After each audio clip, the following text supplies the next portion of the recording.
This right here is a Mercedes C-Class, is a W204, and today I'm going to show you guys the major problems with this car, right from the rattling engine as a timing problem all the way to small problems like this right here. I know this is a common problem. The seats start ripping off and the quality of the material is not really that good. Alright, welcome guys to the channel, and let's go through the major problems that this Mercedes W204, C204 and S204. Alright, let's do it.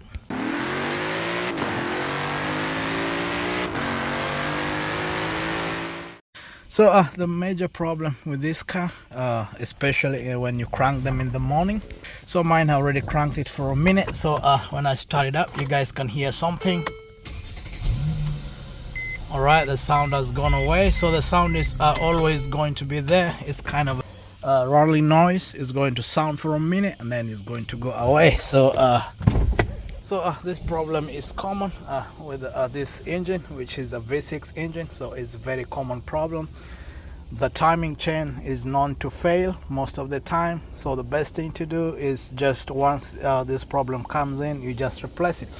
I don't know if this is a recall, but this is a problem with especially this engine, not the previous model. So alright, apart from that major problem, which is going to be our timing chain. So another thing which is very common is this notorious rear subframe for this Mercedes C-Class.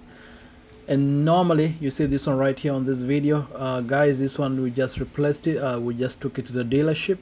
This is still under warranty at this time of the video.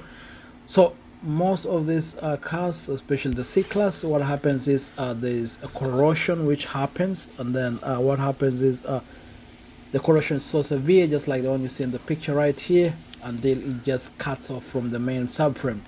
So apparently Mercedes already had extended the warranty for this, which used to be 4 years or 50,000 miles, and then they made it to 20 years or unlimited miles, because so at this time of the video, that means 20 years. If your car is the E-Class from 2008, that means it's still covered until 2028.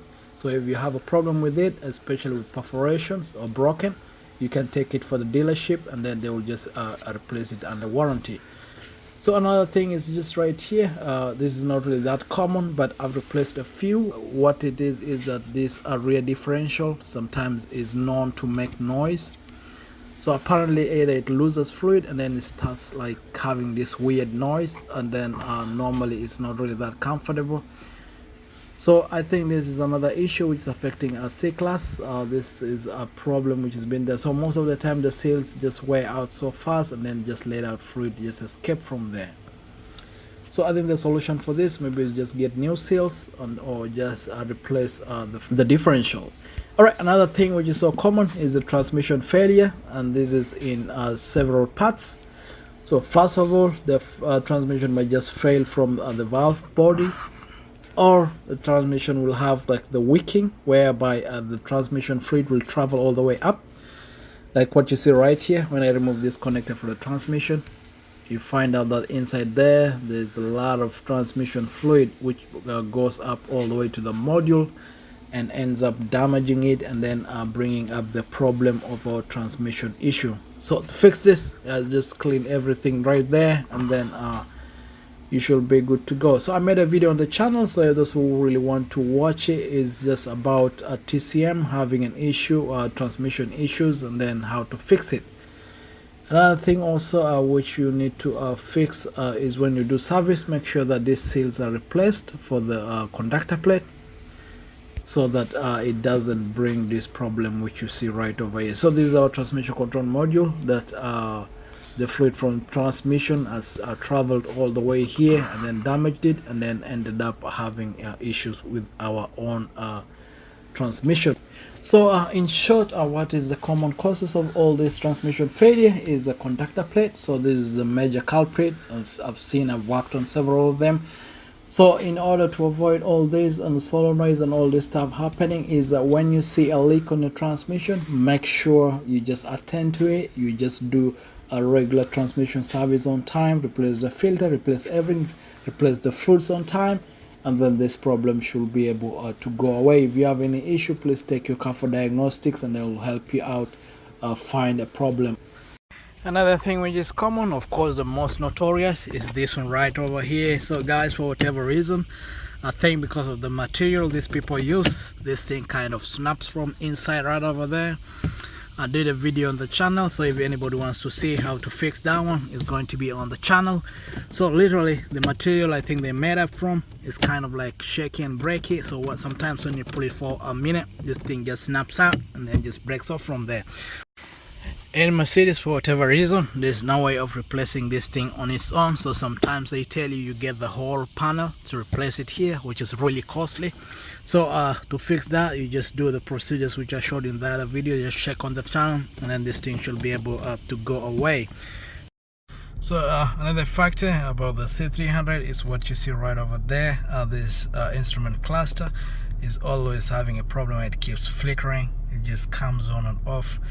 So most of the time, like, it might just give you problems driving in the night. Like right now you see it's just showing and then keeps flickering. So when you turn on like this, at least now it's staying steady, but earlier on this thing was flickering like crazy. See right there, it just dies and then keeps coming, like just like that, and then just keeps coming like that. So that's another big problem we just figured out with this Mercedes C300. So I don't know if this is a recall or something, and everybody knows about that. You can just leave on the comment section for others to know what to do about it. All right. So another factor is the seats normally kind of rip off. This is for both the pre-facelift and the facelift version. So normally this kind of material they use to make this kind of seats, for whatever reason, over time is just breaking apart like that, or start developing this kind of stuff. So this one you cannot avoid it. Maybe eventually you have to get a new seat, or you have to get a new seat cover. And of course, like other Mercedes, what people normally do is they get like a seat cover, and then this cover is going to help with the tear. But normally I find that as a temporary solution. But literally Mercedes use just crazy parts for this thing, and I hope they produce better parts in the future. Or unless maybe a C-Class is a cheap car, maybe that's the reason why they did that. But anyway, so thank you for watching the video. If you have any questions, you can leave in the comment section. Also, if you find out that I missed something about Mercedes W204, please you can just include it on the comment section so that the others also can learn from it. All right, thank you, and then see you in the next video.